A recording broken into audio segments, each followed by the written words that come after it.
Hello, my friends. So this week I am doing sourdough. I kind of cheated a little bit and started doing it last night because it takes a lot of steps. So nothing that's too crazy though. I just fed the sourdough.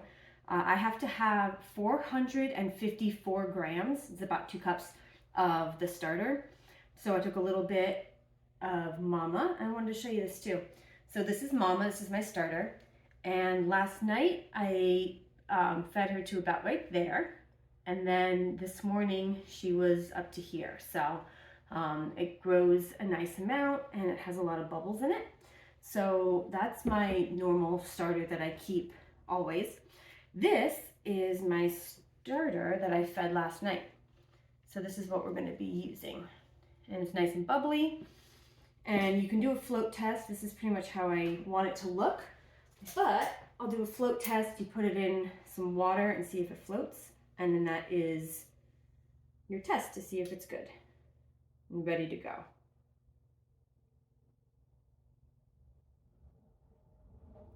It floats. Good.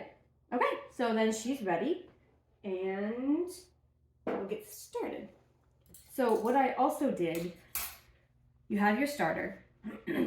And that's just the starter and flour and water. Equal parts flour and water, and then whatever amount of starter you're putting in. So I need to have a total of 454 grams.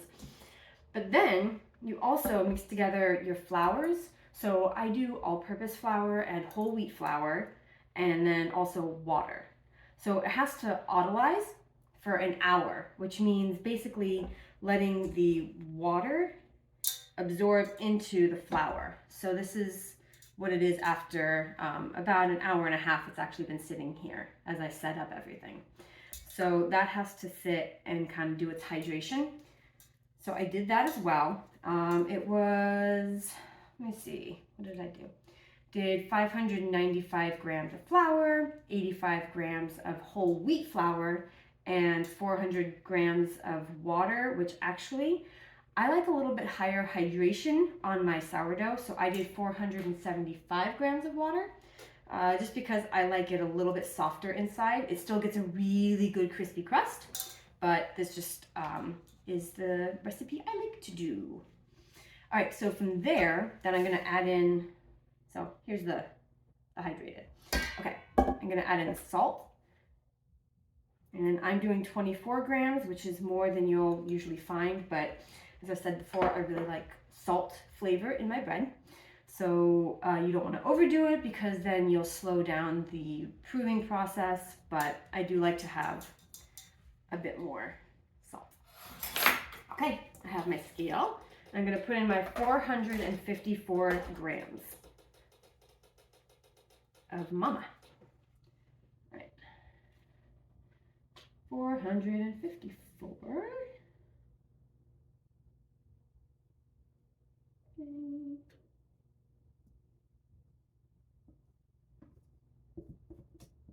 Okay, we're doing well. Yeah, I'll get my other spatula to scrape the bowl better. All right, we're at 402 right now.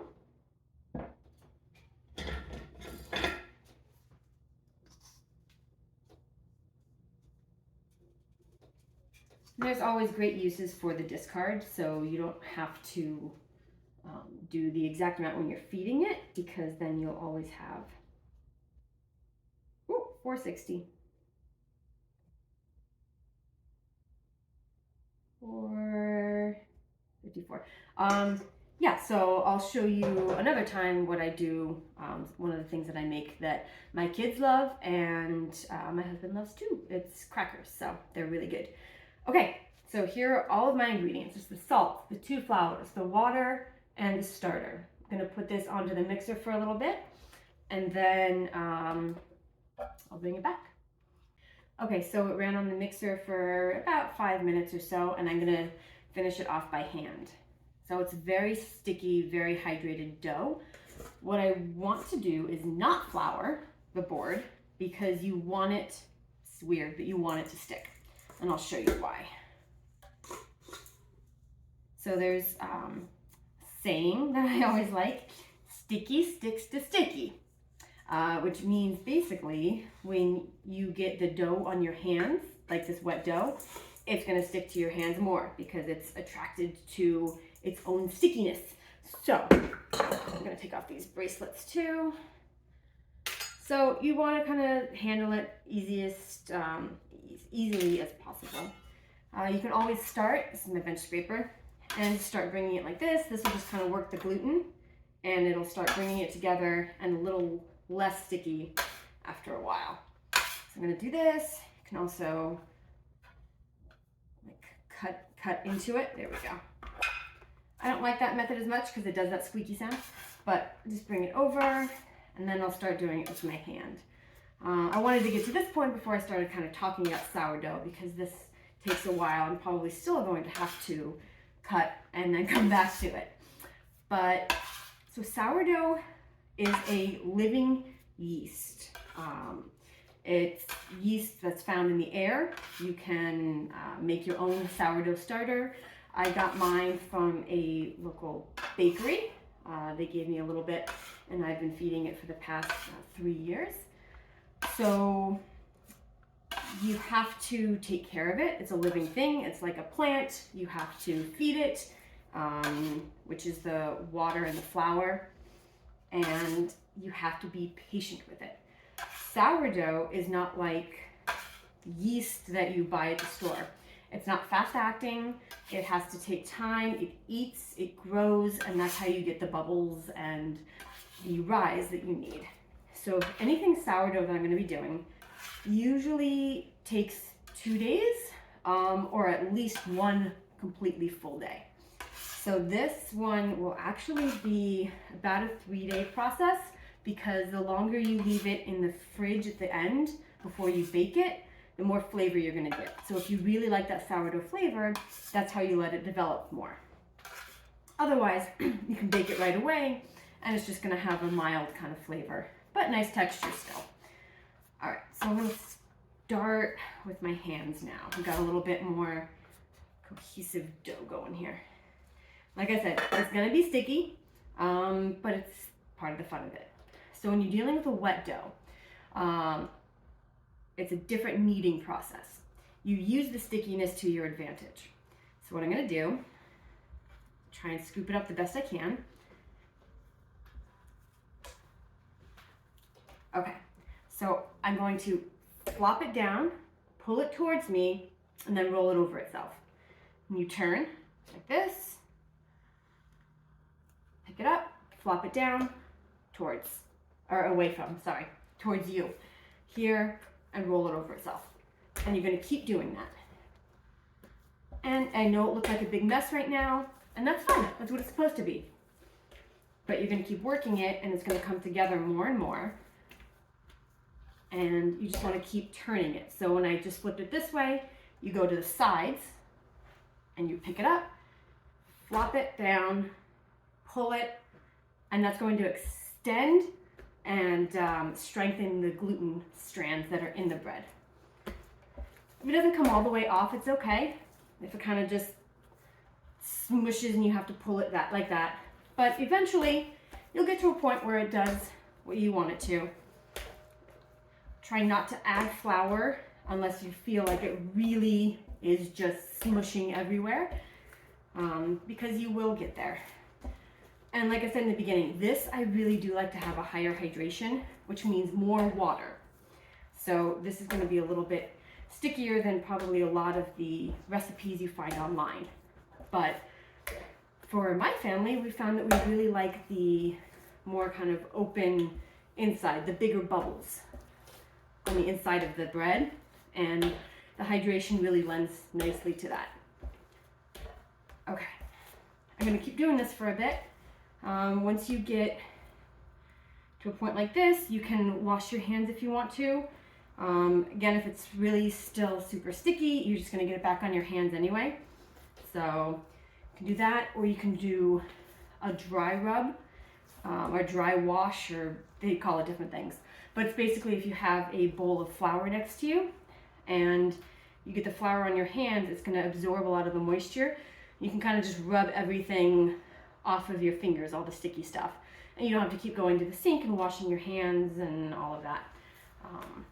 But I'm not quite there yet, so I'm going to keep at this and show you in a little bit. All right, so I tidied up a little bit, but I did about, I don't know, 7 or so minutes of hand kneading, and this is how it is now. I washed up my hands, so you can see how sticky it actually is. It's doing great. Not quite there yet, but I'm gonna keep going at it. But as you can see, it's so much less sticky.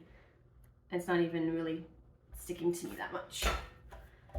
All right, do this a little bit more. And then we're gonna do what's called the window pane test. And you take a piece of the dough and you stretch it out as thin as you can. And if you can see the light through it, like a window pane, then you have worked it enough and the gluten is responding well and it's going to hold together nicely for you. So you can see when I put it down, it'll still settle out a little bit. So it's still very soft, but it is holding its shape, which is great. We're going to prove them in certain shapes and we want them to hold that shape, but we also want it to be nice and fluffy. All right, I'm going to test the window pane. I don't know if it's quite there yet, but it might be. This last bit may have helped it a lot. And I'm just doing it quicker, but I'm just doing that same kneading method of picking it up, drop, pull.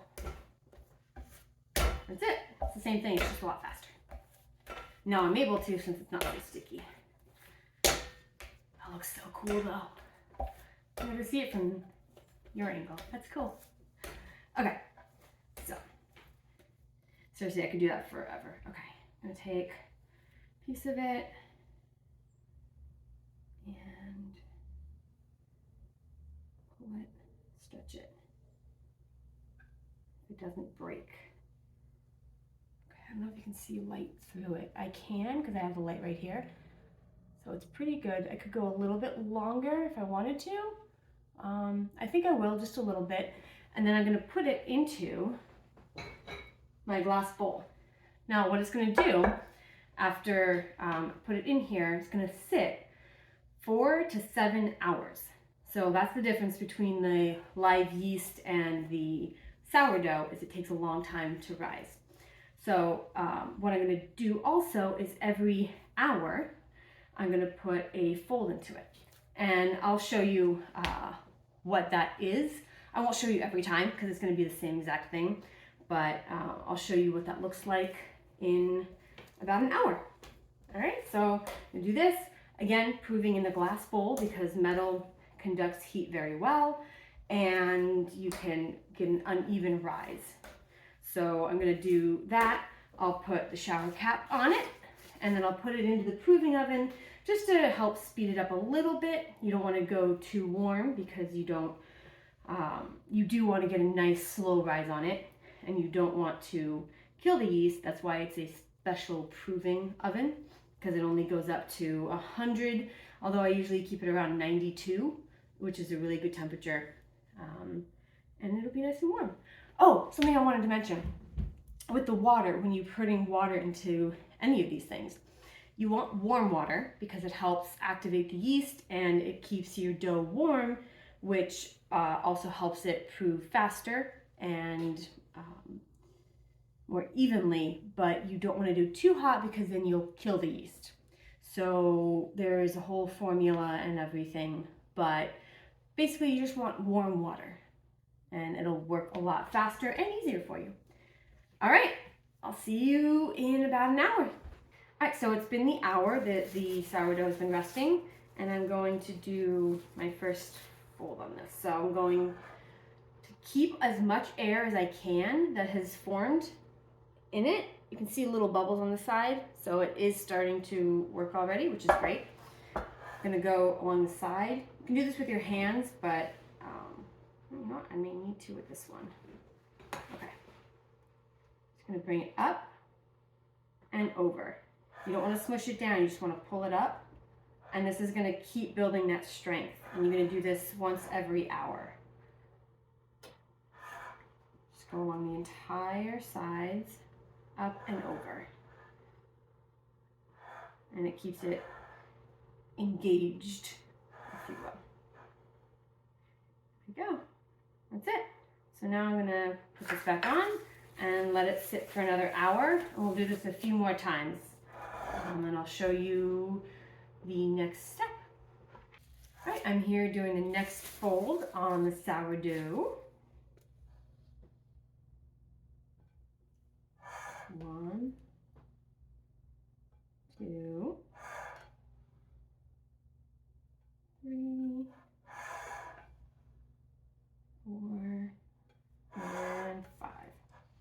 And again, you don't want to be knocking any air out of it. You just want to keep containing it and bringing it back together so that it's making it stronger. So another hour, here we go. And again, this is 4 to 7 hours. So I'm not going to show you every time I fold it, but just wanted to show you this time, and I'll come back after I've done the other ones. Okay, now it's time to shape the sourdough. So I'm gonna just put down a little bit of flour here onto the board. And I'll take the dough out of the bowl, just along the edge here too, because that's where I put it when I do my, after I do my pre-shape. Okay. Here it is, and it's looking great. I'm gonna very carefully take it out of the bowl so we don't lose that air.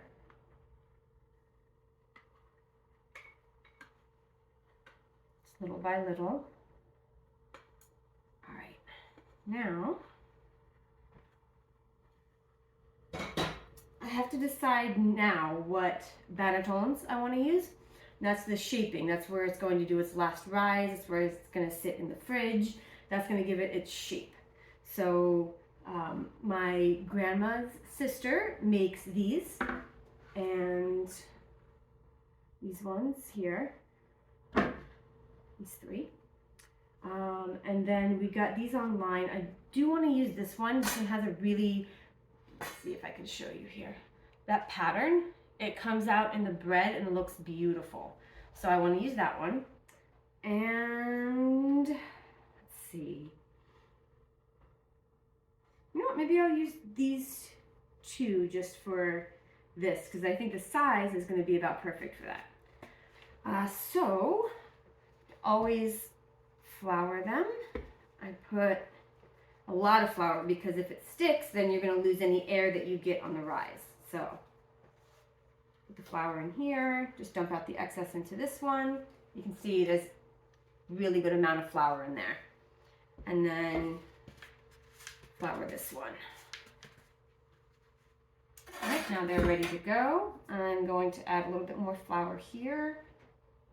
Just a little on top. I don't want it to be incorporated into it, but I do want to make sure that it's not going to be sticking to everything in the world.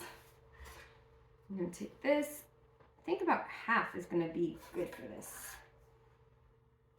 And just doing it nice and gently so that I'm not knocking that out. Okay.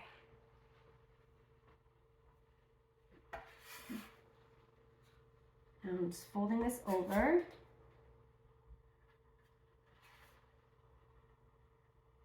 And giving kind of a pre-shape here, called the pre-shaping step. And then I'll put it up onto this flour so it can kind of sit, rest for a minute, and then we'll get to put them into the bannetons.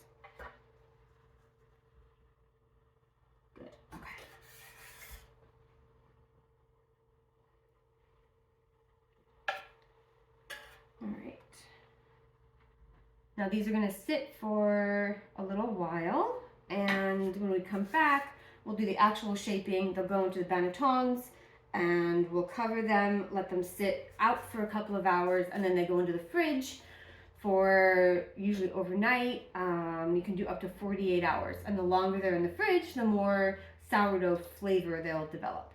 So I'm gonna let these rest for a few and then I'll come back for the shaping. So I'm gonna start with the circular banneton and just going to pull this in from the sides to get more of a circular shape.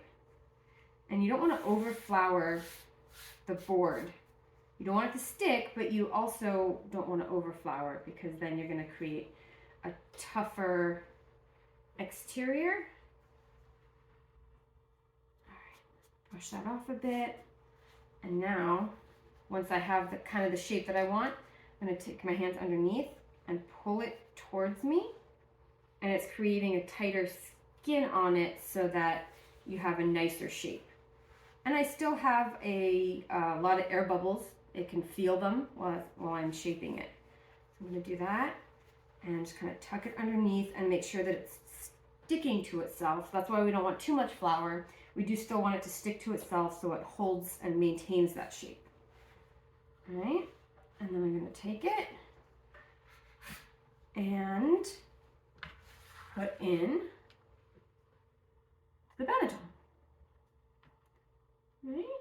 And so the bottom of the banneton, so if you're looking at it here, this is going to be the top of your bread. So this bottom part doesn't have to look as beautiful as the other parts of it, because you're going to be the bottom, and plus it's going to rise more. So you're going to get a lot of the roughness out of it. As it rises, it'll smooth out. All right. Now this is more of a kind of oval, elongated shape. So that's a different shaping method. And it's kind of like a football. So I'm going to start. I'm going to take these and stretch them out a little bit. Bring them to the center. And then I'm going to fold it in on itself. Over and over. Push off that excess flour, and you can see it kind of created more of a football shape, like that. Now I'll smooth it out and I'll put this into the banneton.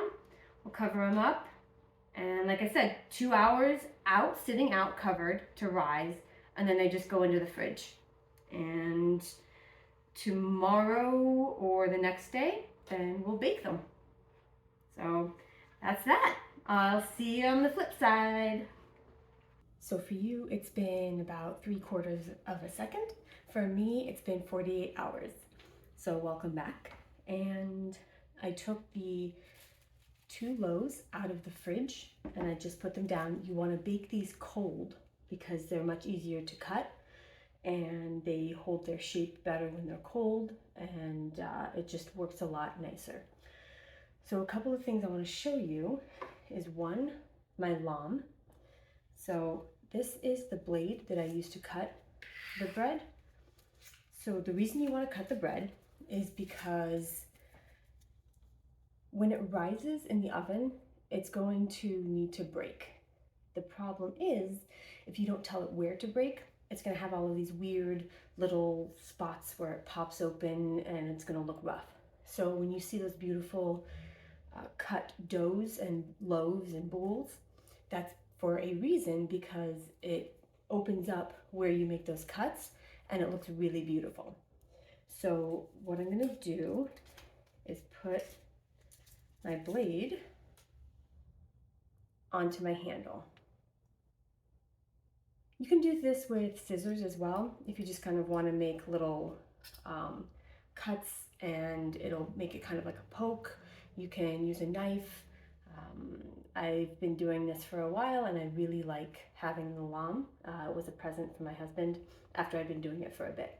So I'll show you with this. You can do it again with anything that's sharp. And if you don't have the handle, if you're comfortable, you can just use the blade itself and hold it. But that's a little bit scary for me. Okay, so that's the one tool I wanted to show you. And I'm going to start with this one. I've had the oven preheating to 450 degrees for about 1.5 hours. And the reason it's that long is because you want to make sure the oven stays nice and hot. You want to have an overall internal temperature that is going to maintain, but also I have a baking stone in there as well as this guy.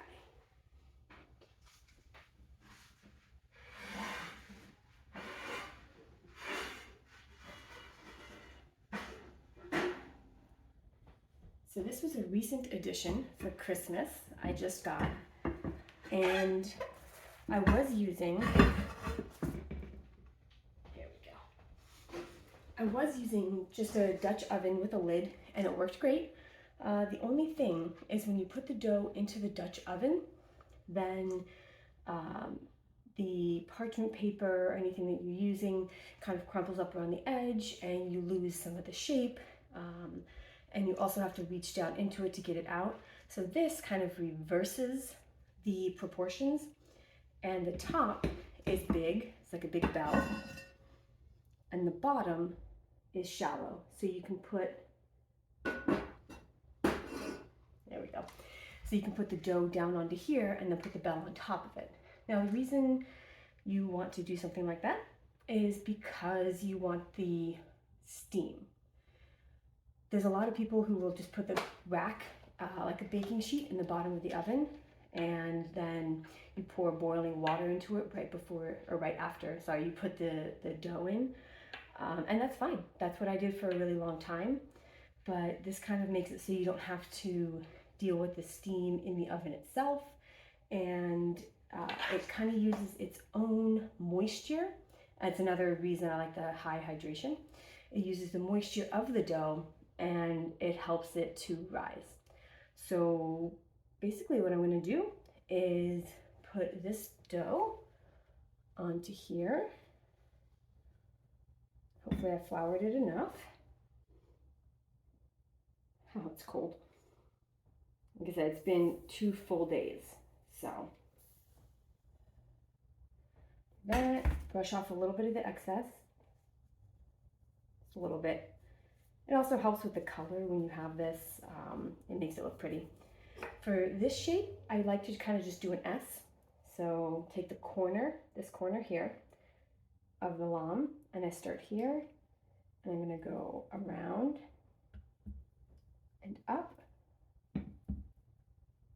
And then if you want, you can stop. And you don't want to go straight down. You want to have a little bit of an angle, because that'll help it maintain the cut instead of it kind of closing back up, which it can do sometimes. So I'm going to come here, take the other side of it, and come around this side.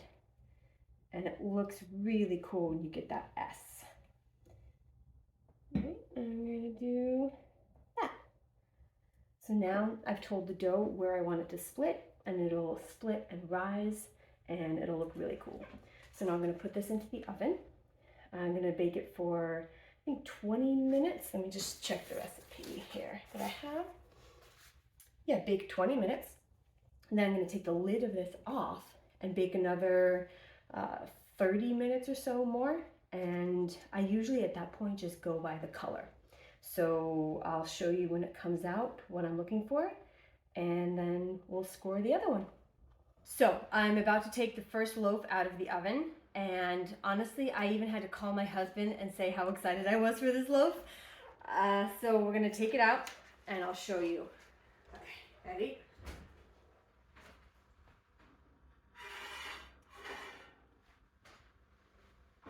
Ta-da! Isn't it gorgeous? Wow. All right, so I'm going to carefully move it to my cooling rack, and then I'll put in the other loaf. Go. Is it hot? And oh, it's very, very hot, honey. Wow. All right, so do this, and if you listen,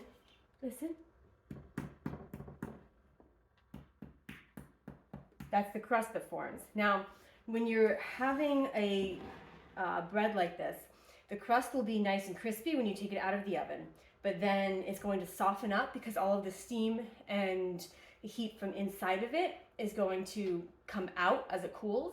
So it'll soften a little bit, but leave it and it'll re-harden. It'll come back to being nice and hard. So I'm going to do the other loaf now, right here. I'll take this, flip it into here. Again, I hope that floured it enough. What? So if you see how much this actually puffed up from where it was before, it's probably, I mean, it's at least double the height. So I'm going to take this, and our friend Russell, when we were doing this one time, he wanted to cut and do the scoring. So he liked how this had the spiral, and he kind of did a spiral cut. So I'm going to do that as an homage to him. Here we go. I'm going to cut here. And I'm just going to go along that spiral. And again, not making it go straight down with the blade because you want it to have a little bit of an angle to it. I don't know if you can see yet. I'll try to show you when I'm done. But it is spreading already at those points. So it looks really cool. And I just keep going around. And it's fine to go down the sides of it. So coming down all the way to these parts, like this bottom area, is totally fine. It's just going to give it more design. It's really fun to look up different designs that people do of scoring. Hi there. All right. So I'm going to put this, guys, it's really hot though, sweethearts, okay? Okay. Yeah, I'm sorry. This is still really hot because I just took it out of the oven, okay? I saw that. Yeah. So I just want you to stay safe, okay? Thank you. All right, I'm going to put this into the oven, do the 20 minutes, take off the lid, do another 30 minutes. That's when this came out. So after everything is out and has cooled, you guys want to do a taste test? Yes! Okay. Yes! Taste us! All right, so we're gonna do this. We'll cook it, and then once they cool, then we'll do the taste test. See you soon. Okay, so the second loaf has now come out of the oven. It's still really hot, but that is the design on top. Isn't that cool? All right, and we are ready. Do taste test! Yummy, Good job. yummy, yummy, yummy. Okay. All right, so Oh, it's like a and wave. Yeah. Wow. so Mommy? show you one more time here. Oh, I know what that looks like. Marble. Ooh, does look like marble, yeah.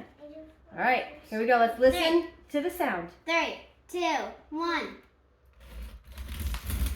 Oh my gosh. Oh my god. Okay. Oh. That's crispy. It's very crispy. All right, so I'm gonna get through that bottom crust here. And then, so there we go. We have some nice air bubbles. There are air bubbles near the top and the bottom, which means that it didn't just rise in one area. All right, so I'll cut this up and we will get to taste test now. Oh. I'm gonna taste. I love you, Mama. I love you, Mommy. I love you too, sweetheart. All right, there's a nice, careful, sweetie pie. There's a nice air bubble there. You can see it's nice and springs back. All right.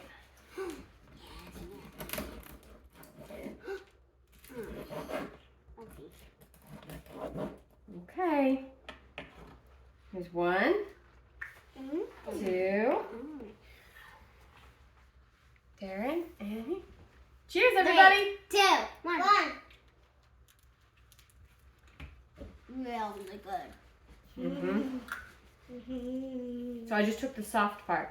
I'm gonna have the crust now. That's what I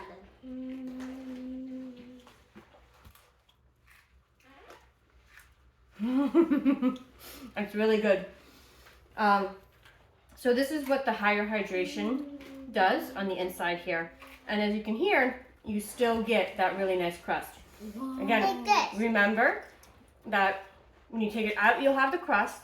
As it cools, the crust will get softer, and then it'll get harder again. So thank you for joining me this week. It has been 3 days and we've made 2 awesome loaves of sourdough. So I will see you next week. Have a good one.